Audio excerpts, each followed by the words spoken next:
Hello students, welcome to our YouTube channel. मेरा नाम है मयूरी भागवानी और आज हम यहाँ पे आपके लिए लेकर आए हैं डेली न्यूज़ एनालिसिस 30 जुलाई का। आज की डेट है 30 जुलाई और 30 जुलाई के द हिंदू न्यूज़पेपर और साथ में इंडियन एक्सप्रेस न्यूज़पेपर में जो भी इम्पोर्टेंट आर्टिकल्स हमारे लिए हैं, हम उन सभी को यहाँ पे एनालाइज करेंगे। और इसी के थोड़ी देर बाद आपको एक एडिटोरियल एनालिसिस वाला सेशन भी मिलेगा। उसमें हम कल के और आज के जो भी इम्पोर्टेंट एडिटोरियल हैं उनको डिस्कस करेंगे with means answer writing practice. तो शुरू करते हैं आज के सेशन को। उससे पहले मैं बता दूं कि आप मुझसे इन सभी मीडियम्स के थ्रू कनेक्ट कर सकते हो। टेलीग्राम चैनल आप हमारा ज्वाइन कर सकते हो अगर आपको इन लेक्चर्स की पीडीएफ चाहिए तो। आगे बात करते हैं आज की पिंच ऑफ पॉजिटिविटी की। Start where you are, use what you have and do what you can. तो इसका इंतज़ार मत करो कि मेरे पास रिसोर्सेज नहीं है, इसका इंतज़ार मत करो कि ये चीज़ कब स्टार्ट होगी या वो चीज़ कब स्टार्ट होगी या कोई पर्टिकुलर मुहूर्त निकलवा लेते हैं इस दिन से पढ़ना शुरू करेंगे। आज आप जहाँ हो वहीं से स्टार्ट करो। जो आपके पास है उसको यूज़ करते हुए स्टार्ट करो। जो आज आपके अंदर कैपेबिलिटीज़ हैं, जो भी पोटेंशियल है, उनको यूज़ करते हुए स्टार्ट करो। Do not wait for a right time, क्योंकि कई बार क्या होता है ना कि हम राइट टाइम का वेट करते हैं और जो सही टाइम होता है वो निकल जाता है। अब ऐसे ही कई लोग मुझे बोलते हैं कि आंसर राइटिंग प्रैक्टिस कब करें। अभी तो हमने स्टार्ट किया है प्रिपरेशन, तो हम कैसे करें आंसर राइटिंग प्रैक्टिस। मुझे कई सारे मेल्स भी आए कि एडिटोरियल एनालिसिस में मैं आप लोगों को एक क्वेश्चन देती हूँ मीन्स आंसर राइटिंग के लिए, तो स्टूडेंट्स बोलते हैं कि हमने अभी प्रिपरेशन स्टार्ट करी है, हम कैसे उसके आंसर्स लिखें। तो देखो सिंपल सी बात है, जब भी हम एडिटोरियल्स को डिस्कस करते हैं तब मैं आपको उसका स्ट्रक्चर बताती हूँ। जैसे कल का क्वेश्चन हम आज डिस्कस करेंगे कि आपको कैसी स्ट्रक्चरिंग करनी चाहिए थी।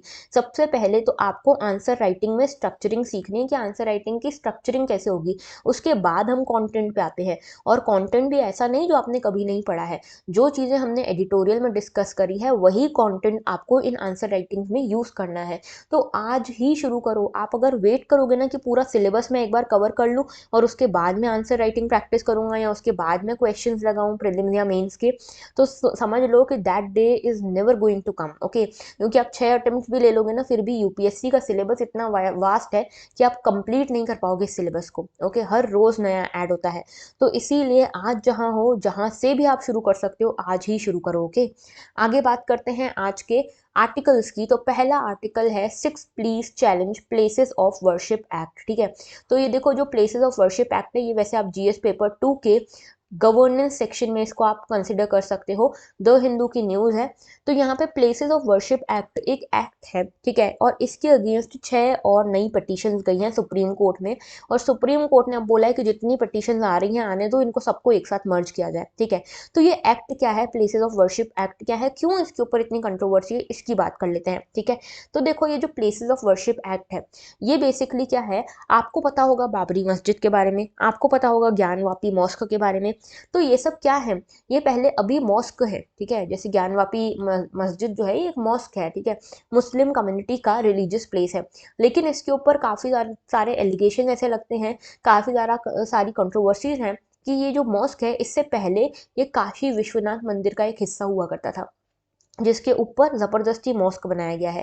ठीक है, तो अब बहुत सारी पिटीशन जा रही है कि नहीं, ज्ञानवापी मॉस्क को हमको कन्वर्ट करना चाहिए अगेन मंदिर में। तो ये सारी चीज़ें कि मस्जिद को मंदिर में कन्वर्ट करना, मंदिर को मस्जिद में कन्वर्ट करना, चर्च को मस्जिद में, चर्च को मंदिर में, ये सारी चीज़ें अभी चल रही है। ठीक है, और ये जो है कम्युनलिज्म का बढ़ता हुआ प्रतीक आपको देखने को मिल रहा है।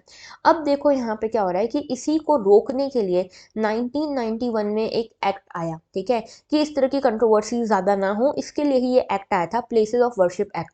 ये प्लेसेस ऑफ वर्शिप एक्ट ये बोलता है कि जो भी मंदिर या मस्जिद बन चुके हैं और जो उनकी स्टेटस है अगस्त 15 1947 को, जो भी उस प्लेस की स्टेटस है, वो मस्जिद है या मंदिर है, जो भी वो है उसकी स्टेटस वैसी की वैसी ही कंसिडर की जाएगी। इसके ऊपर कोई कन्वर्जन वगैरह नहीं होगा। तो it seeks to prohibit the conversion of the places of worship and maintains its religious character as it was at the time of India's independence। तो जब इंडिया के इंडिपेंडेंस के दिन पे 15 अगस्त 1947 को जो भी कैरेक्टर, जो भी रिलीजियस कैरेक्टर किसी प्लेस का था, उसी को रिटेन किया जाएगा। तो इसके फीचर्स में आप देखोगे कि कन्वर्जन को बिल्कुल बार किया गया है, कि ऐसा नहीं कि मंदिर का मस्जिद, मस्जिद का मंदिर आप बना दो। ठीक है, ऐसा नहीं होगा। अब देखो यहाँ पे कुछ चीज़ें ये भी बोली गई है कि जो भी लीगल प्रोसीडिंग या सूट्स वगैरह चल रहे थे कि ये रिलीजियस कैरेक्टर इसका चेंज किया जाए, जैसे मान लो कोई मंदिर है, ठीक है, या कोई मस्जिद है, इसके ऊपर यहाँ पे बहुत सारे लोगों ने पिटीशन डाली कि इसको, इसके पहले जब ये मस्जिद बना उससे पहले ये मंदिर था, तो इसको वापस से मंदिर में कन्वर्ट किया जाए। इस तरह की कई सारी पिटीशंस चल रही थी उस टाइम पे, ठीक है।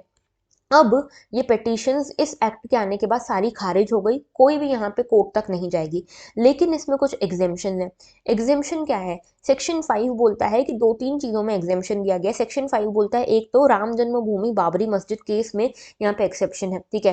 क्यों? क्योंकि बाबरी मस्जिद केस जो हुआ था उस टाइम पे, जो कंट्रोवर्सी चल रही थी, रथ यात्रा निकल रही थी, उसके बाद ही ये एक्ट आया था, प्लेसेस ऑफ वर्शिप एक्ट, ठीक है। तो एक तो इसको यहाँ पे एग्जेम्पशन मिला।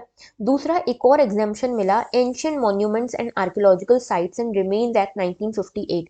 ये एक्ट जिन भी साइट्स को, जिन भी आर्कियोलॉजिकल साइट्स को कवर करता है, उनको भी यहाँ पे प्लेसेस ऑफ वर्शिप एक्ट से एग्जेम्पशन मिला है। यानी कि मान लो आर्कियोलॉजी के दौरान बाद में पता चलता है कि हाँ ये सच में पहले मंदिर था, मस्जिद बाद में बना है, तो इसको भी यहाँ पे एग्जेम्पशन मिलेगा प्लेसेस ऑफ वर्शिप एक्ट के अंतर्गत, और इसके ऊपर भी आप कोर्ट जा सकते हो। और फिर इसको बाद में अगर सही एविडेंसेस वगैरह मिलते हैं तो मस्जिद का मंदिर बन सकता है, जो भी चीज़ें हैं, लेकिन आर्कियोलॉजिकल साइट होनी चाहिए ये अंडर दिस एक्ट। ओके, तो ये प्लेसेस ऑफ वर्शिप एक्ट बहुत इंपॉर्टेंट है। और देखो यहाँ पे आपसे क्वेश्चन प्रीलिम्स में बहुत ज़्यादा एक्सपेक्ट किया जाता है इसको लेकर। क्यों? क्योंकि यहाँ पे इसके ऊपर बहुत बवाल मचा था इस साल में। और यहाँ पे देखो ये एक्ट जो है, इसको लेकर जो पिटिशनर्स हैं वो ये कहते हैं कि ये जो आपने कट ऑफ डेट बता दी है, ये कट ऑफ डेट बता के आपने जो हिंदूज, जैन, सिख्स, बुद्धिस्ट, इन सभी के राइट्स छीन लिए हैं। अगर इनको पता चलता है कि इनके किसी रिलीजियस प्लेस पे इन्वेजन हुआ है, इंक्रोचमेंट हुआ है, तो आप, इनके पास हक होना चाहिए कि ये उसके अगेंस्ट आवाज़ उठा सकें। अगर आप यहाँ पे जो बार्बरिक इन्वेडर्स थे उनके यहाँ पे उनकी साइड ले लोगे तो काम कैसे चलेगा, ये कहना है पिटिशनर का। अब देखो पिटिशनर का क्या कहना है, सुप्रीम कोर्ट का क्या कहना है, वो हम देखेंगे, लेकिन आपका अपना ओपिनियन होना चाहिए इसके ऊपर कि आपको क्या लगता है, क्या चीज़ें सही है। और हमेशा याद रखना आपका ओपिनियन क्या होना चाहिए, क्योंकि आप सिविल सर्विसेज की तैयारी कर रहे हो, तो आपका ओपिनियन वही होना चाहिए जो कॉन्स्टिट्यूशन का ओपिनियन है, जो रूल ऑफ लॉ का ओपिनियन है, और जो जुडिशरी का ओपिनियन है, ठीक है। तो जब ये तीनों चीज़ों का ओपिनियन आप अपने साथ इसको बना लोगे तो आपके आंसर्स बेस्ट होंगे। ओके, तो याद रखना है, बाकी प्रीलिम्स के लिए इंपॉर्टेंट है। आगे बात करते हैं नेक्स्ट इशू की, जो कि है इकोनॉमी से related. Core sector expands to 12.7%। अब देखो यहाँ पे कोर सेक्टर क्या है, एक होता है IIP, ठीक है, इंडेक्स ऑफ इंडस्ट्रियल प्रोडक्शन। इससे पता चलता है कि जितना भी इंडस्ट्रियल प्रोडक्शन हुआ है उसका आउटपुट कितना हुआ है, और इसी से हमारा जो डिपार्टमेंट ऑफ फाइनेंस है या RBI है, ये पॉलिसी मेकिंग करती है इस सर्वे के बेसिस पे। इसी IIP में लगभग 40% हिस्सा जो है, 40% जो मेजर है IIP का, वो कवर होता है 8 सेक्टर्स में, जिसको बोलते हैं 8 कोर सेक्टर्स। ओके, और इन 8 कोर सेक्टर्स में आप देखोगे कि इस बार लगभग 12.7% की ग्रोथ देखने को मिली है। इसके पहले 9.4% की ग्रोथ थी, लेकिन कोविड में आप देखो, ये देखो नेगेटिव ग्रोथ भी गई है इसकी, ठीक है, नेगेटिव और स्टैग्नेंट ग्रोथ भी गई है। तो इस बार 12.7% ग्रोथ है, ये याद रखना है, ठीक है। अब देखो यहाँ पे जो 8 कोर सेक्टर्स हैं उनकी बात कर लेते हैं, IIP की बात कर लेते हैं, उसके बाद आएंगे इस आर्टिकल पे। तो IIP क्या है? Index of industrial production. ये एक इंडिकेटर है जो मेजर करता है कि जो भी इंडस्ट्रीज में प्रोडक्शन हुआ है उनका वॉल्यूम किस हिसाब से चेंज हो रहा है। और इसको कंपाइल और पब्लिश करने का काम कौन करता है? CSO, यानी कि सेंट्रल स्टैटिस्टिकल ऑर्गेनाइजेशन इसको कंपाइल करने का काम करती है। और ये CSO कौन से मिनिस्ट्री के अंतर्गत आती है? Ministry of statistics and programme implementation, MOSPI के अंतर्गत CSO आता है। और CSO ही कंपाइल करता है इंडेक्स ऑफ इंडस्ट्रियल प्रोडक्शन को। इसका बेस ईयर याद रखना 2011-12। बहुत ही ज़्यादा प्रोबेबल क्वेश्चन है प्रीलिम्स के लिए। ओके, नेक्स्ट है 8 कोर सेक्टर्स। ये 8 कोर सेक्टर्स क्या है कि जो IIP है ना, इसी का लगभग 40% जो वेट है वो इन 8 कोर सेक्टर्स में समाहित है, ठीक है। तो ये 40, ये लगभग देखो 40.27% ऑफ वेट जो है इन आइटम्स का, वो इन 8 कोर सेक्टर्स में है। अब ये 8 कोर सेक्टर्स को आप डिक्रीजिंग ऑर्डर में आपको याद भी करना है। पहले ही देखो सबसे ज़्यादा जो वेट है वो रिफाइनरी प्रोडक्ट्स का है, फिर आते हैं इलेक्ट्रिसिटी, फिर आता है स्टील, फिर आता है कोल, फिर आता है क्रूड ऑयल, फिर आता है नेचुरल गैस, और उसके बाद आता है सीमेंट्स एंड फर्टिलाइजर्स, ठीक है। तो ये आपको याद अच्छे से होना चाहिए, ठीक है। Refinery product, electricity, steel, coal, crude oil, natural gas, cement and fertiliser, ये आपसे पूछा जा सकता है वेट वाइज। ओके, अब देखो इसी के बारे में न्यूज़ ये है कि इस बार का जो 8 कोर सेक्टर है इन्होंने 12.7% की ग्रोथ करी है। पिछले साल जो था, पिछले महीने 18.1% की ग्रोथ थी, ठीक है। अब देखो ये जो कोल, सीमेंट, इलेक्ट्रिसिटी वगैरह है, ये लगभग 15% से ग्रो करे हैं, लेकिन कुछ सेक्टर्स हैं जो कम पेस पे भी ग्रो करे हैं, जैसे कि नेचुरल गैस, स्टील, फर्टिलाइजर, ये कम पेस पे भी ग्रो करे हैं, ठीक है। तो कुल मिला के यहाँ पे देखना है कि हमारा ये जो 40% हिस्सा है आईआईपी का, इसकी ओवरऑल कोर आउटपुट का जो पूरा ओवरऑल आप देखोगे प्रीवियस मंथ के हिसाब से, तो ये 4.08% से श्रिंक हुआ है, ओके, श्रिंक हुआ है। ये देखो यहाँ पे ये वाला आप देखो, ये था 18% पिछले महीने और इस महीने 12%, तो लगभग 4% का श्रिंक हुआ है ये, ओके। तो ये थी न्यूज़ हमारी। एक थोड़ा सा ट्रेंड आपको पता होना चाहिए कि इकोनॉमी कैसी चल रही है। देन देखो, Modi unveils India first global bullion exchange. तो ये ग्लोबल बुलियन एक्सचेंज क्या है, इसके बारे में बहुत इंपॉर्टेंट आर्टिकल है आज का। ग्लोबल बुलियन, अब देखो सबसे पहले ये बुलियन क्या होता है ये समझो। बुलियन का मतलब है जो ऐसे प्रेशियस चीज़ें, प्रेशियस मेटल्स जिनको आप यूज़ कर सकते हो एज अ करेंसी। तो बुलियन का मतलब है फिजिकल गोल्ड या सिल्वर जो कि हायर प्योरिटी का होता है, और इसको आप जनरली बार्स में, कॉइन्स में, इनगॉट्स में रखते हो, ठीक है। अब देखो ये जो है इसको कई बार लीगल टेंडर भी कंसिडर कर लिया जाता है। क्यों? क्योंकि आरबीआई जो है वो बैंक्स को बोलता है कि आप थोड़ा सा गोल्ड अपने पास रिजर्व में रख सकते हो, ठीक है। अब देखो ये आईआईबीएक्स यानी कि जो इंटरनेशनल बुलियन एक्सचेंज है, ये क्या है। बेसिकली ये इंटरनेशनल बुलियन एक्सचेंज में क्या होगा, देखो अभी क्या होता है ये चीज़ समझना। अभी इंडिया में देखो, इंडिया में सबसे ज़्यादा गोल्ड इंपोर्ट होता है पूरे वर्ल्ड में, ठीक है। तो जब इंडिया को गोल्ड इंपोर्ट करना है, इसके लिए जो ये गोल्ड देने वाला पर्सन है, इसको क्या बोलेंगे, गोल्ड एक्सपोर्टर है ये, और इंडिया गोल्ड इंपोर्टर है। इसमें कुछ डिजिग्नेटेड एंटिटीज़ हैं, जैसे कुछ नॉमिनेटेड बैंक्स हैं, कुछ एंटिटीज़ हैं जिनको ये लाइसेंस मिला हुआ है कि गोल्ड को ये इम्पोर्ट कर सकते हैं। लेकिन अभी ये इम्पोर्ट कैसे होता है, कंसाइनमेंट बेसिस पे होता है कि जो गोल्ड एक्सपोर्टर है ये कुछ गोल्ड को भेजता है इंडिया में, नॉमिनेशन जो नॉमिनीज हैं, जो नॉमिनेटेड एंटिटीज हैं उनके पास, और ये कैसे अक्वायर करते हैं, कंसाइनमेंट बेसिस पे इसको अक्वायर करते हैं।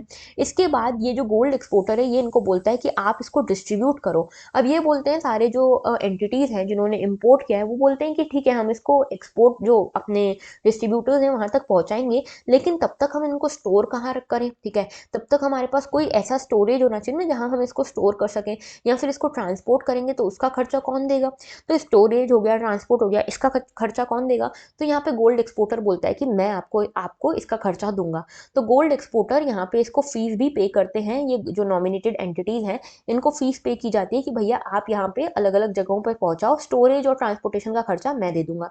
अभी यहाँ पे इसी पूरे सिस्टम को चेंज करके एक इंडियन इंटरनेशनल बुलियन एक्सचेंज हमारा देश में बन रहा है।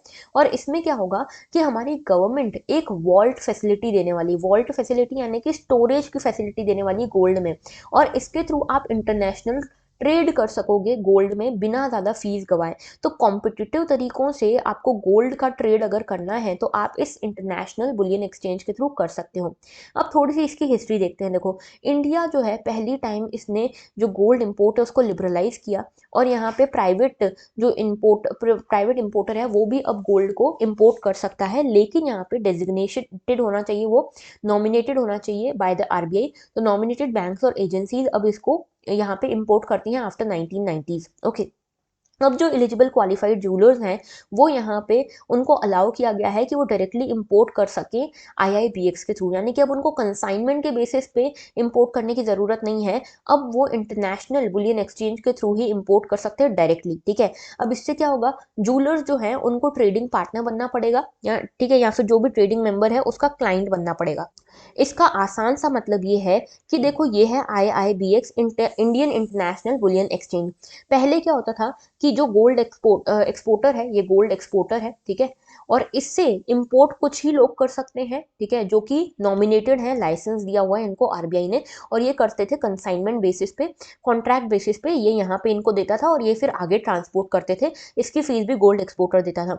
अब सिस्टम क्या होगा कि गोल्ड एक्सपोर्टर सीधे आएगा इस बुलियन एक्सचेंज पे, और यहाँ से जो भी छोटे मोटे ट्रेडर्स हैं वो भी यहाँ पे साथ में आके ट्रेड कर सकते हैं डायरेक्टली इस गोल्ड एक्सपोर्टर के साथ, ठीक है। तो अब जो है ये ट्रेडिंग पार्टनर्स बन सकते हैं, छोटे छोटे जूलर्स भी, ठीक है।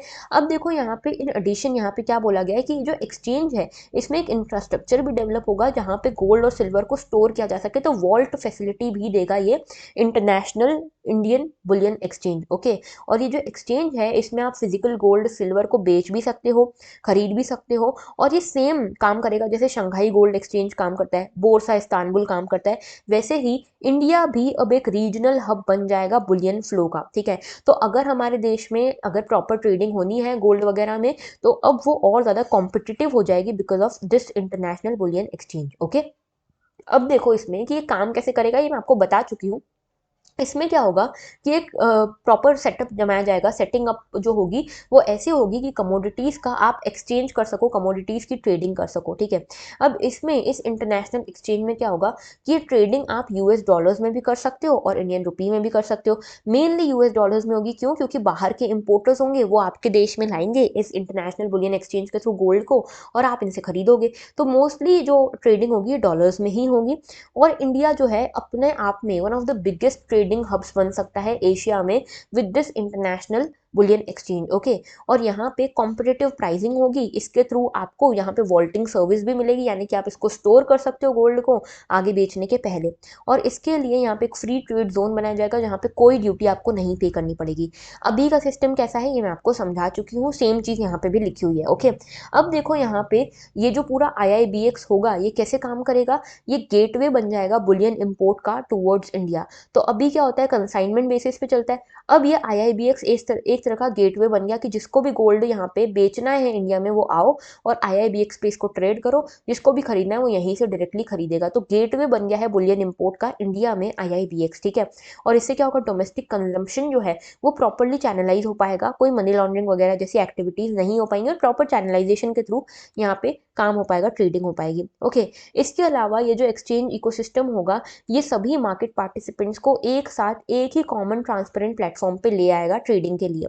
इसके साथ यहाँ पे इफिशिएंट प्राइस डिस्कवरी हो पाएगी, क्वालिटी गोल्ड अश्योर हो पाएगा, ज़्यादा इंटीग्रेशन हो पाएगा फाइनेंशियल मार्केट से। और इससे होगा क्या कि हमारा ओवरऑल जो हमारे देश में गोल्ड आ रहा है ये सही प्राइसिंग पे आएगा, ईज ऑफ डूइंग बिजनेस बढ़ेगा इंडिया में, और इंडिया जो है one of the most productive और मोस्ट कॉम्पिटिटिव हब बन जाएगा बुलियन एक्सचेंज का। ओके, बुलियन ट्रेडिंग का। तो यही चीज़ अब यहाँ पे हमारे प्राइम मिनिस्टर ने इसी को लॉन्च किया है, इंडिया इंटरनेशनल बुलियन एक्सचेंज। कहाँ पे लॉन्च किया है? गुजरात की गिफ्ट सिटी में इसको लॉन्च किया गया है, गांधीनगर के पास में। ओके, और इंडिया देखो यहाँ पे ये बताते हैं कि क्या ज़रूरत थी हमको ऐसा करने की। तो इंडिया जो है बिगेस्ट कंज्यूमर है गोल्ड का, और सबसे ज़्यादा इंपोर्ट अगर कहीं होता है गोल्ड का तो वो यहीं होता है। और इसी मार्केट में ट्रांसपेरेंसी और ज़्यादा लाने के लिए हम ये IIBX लाए हैं, जहाँ पे गोल्ड के प्राइसिंग को स्टैंडर्डाइज किया जा सकेगा। ओके, और यहाँ पे देखो इंडिया जो है वो लीडिंग इम्पोर्टर बन गया है अभी मेटल का। ठीक है, इस गोल्ड मेटल का। और यहाँ पे इस साल में हमने लगभग 1000 टन से ज़्यादा गोल्ड इम्पोर्ट किया है। ठीक है, यहाँ पे याद रखना ये जो येलो मेटल यानी कि जो गोल्ड है इसको ज़्यादा टाइटली रेगुलेट किया जाता है हमारे देश में। अभी RBI जिसको RBI ने नॉमिनेट किया हुआ है बस वही इंपोर्ट कर पाता है कंसाइनमेंट बेसिस पे। अब जो है सभी लोग यहाँ पे इसको इंपोर्ट कर पाएंगे। ठीक है, तो यहाँ पे जो फाइनेंस हो गया, टेक्नोलॉजी हो गई, इन सभी को हमने कनेक्ट करके इंडिया को यहाँ पे हम बना रहे हैं इस तरह का कैपेबल कि यहाँ पे इंडिया आगे एक इफिशिएंट ग्लोबल हब बन सके कॉम्पिटिटिव ट्रेडिंग के लिए फॉर द बुलियंस। ओके, आगे बात करते हैं नेक्स्ट इशू की। तो देखो नेक्स्ट इशू है हमारा यहाँ पे MiG-21 को लेकर। तो आप सभी को पता है MiG-21 में अभी रिसेंटली एक क्रैश हुआ जिसमें 2 पायलट्स की जान चली गई थी। ठीक है, तो ये कहाँ पे हुआ? राजस्थान बड़मार में हुआ था यहाँ पे। ठीक है, बड़मेर में यहाँ पे ये एक्सीडेंट हुआ, और उसके बाद से मिग जो एयरक्राफ्ट हैं इनकी सेफ्टी को लेकर एक बड़ा इशू हो गया है। तो सबसे पहले समझना कि मिग क्या है, एयरक्राफ्ट का टाइप है, और ये कहाँ से हमने इम्पोर्ट किया है? ये हमने सोवियत रशिया से हमने इम्पोर्ट किया था इसको। यहाँ पे हर बार हम सोवियत रशिया से ही लेते थे। अब मिग के भी बहुत सारे टाइप्स है, MiG-21 है, MiG-29 है। ठीक है, और जो आपको याद होगा विंग कमांडर अभिनंदन थे। ठीक है, जो पाकिस्तान में गिर गए थे जाके, एक पाकिस्तानी जो एयरक्राफ्ट था उसको धाराशाही करने के बाद जो इंडिया की तरफ से जाके वो पाकिस्तान की ज़मीन पर गिर गए थे, उनका प्लेन क्रैश हो गया था।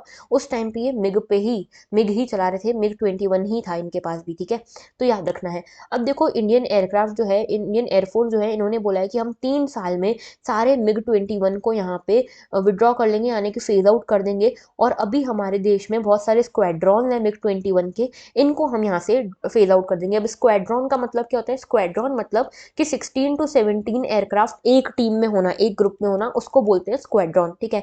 तो हमारे देश में ऐसे 4 स्क्वाड्रॉन है मिग एयरक्राफ्ट के, तो इनको हमको फेज आउट करना है, ठीक है। तो यहाँ पे जो 4 हमारे मिग स्क्वाड्रॉन्स बचे हुए हैं उनको हम फेज आउट कर देंगे 3 सालों में। इसके अलावा MiG-29 के भी कुछ फाइटर जेट्स हमारे देश में हैं, कुछ 3 स्क्वाड्रॉन है इसके भी, इसको भी हम नेक्स्ट 5 ईयर्स में फेज आउट कर देंगे, ठीक है। तो यहाँ पे ये चीज़ बोली गई है और इसके साथ ही ये भी प्लान है कि आने वाले टाइम में हम सोवियत ओरिजिन के ही कुछ और प्लेन्स बनाए गए हैं वहाँ पे, जिसमें जो इंडियन एयरफोर्स है वो अपनी मॉडर्नाइजेशन करके इनको अपने एयरफोर्स में शामिल किया जा सकता है, सोवियत रशिया से ही दूसरे प्लेन्स लेकर, ओके।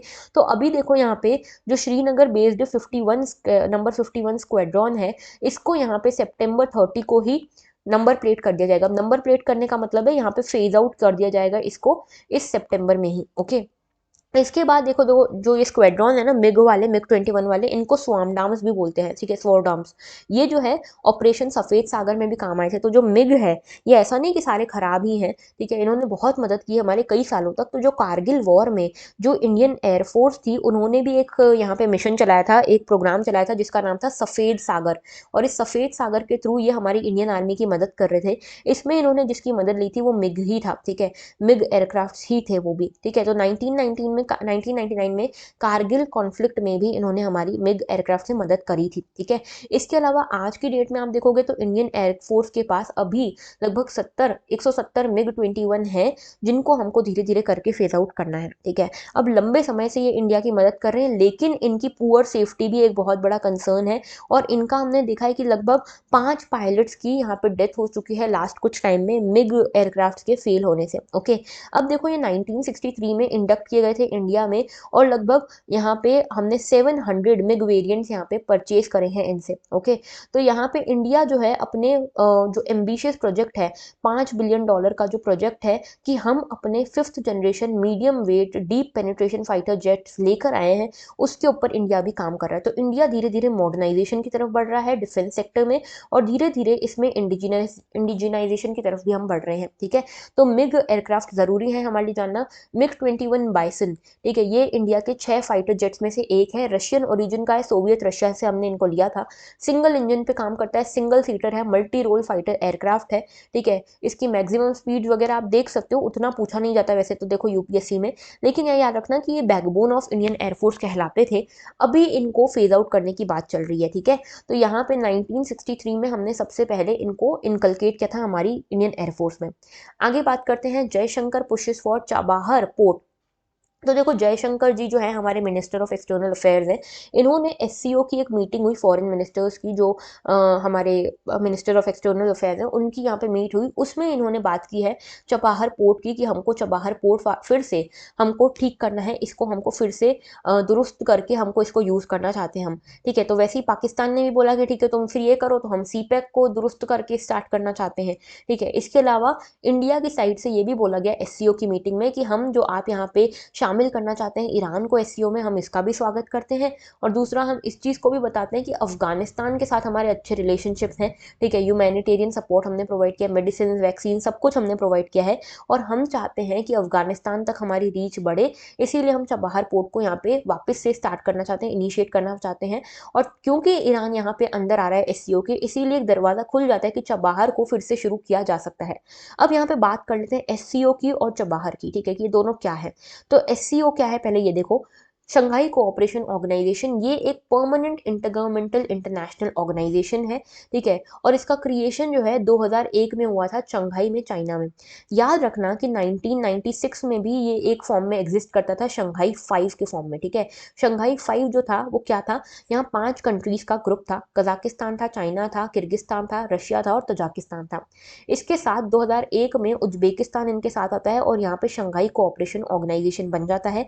आज की डेट में इंडिया और पाकिस्तान भी इसका हिस्सा है।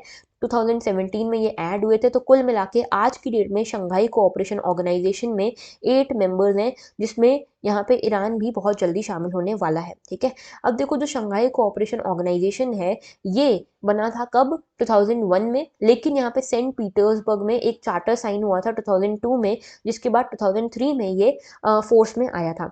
इसके पहले शंघाई 5 मैकेनिज्म हुआ करता था।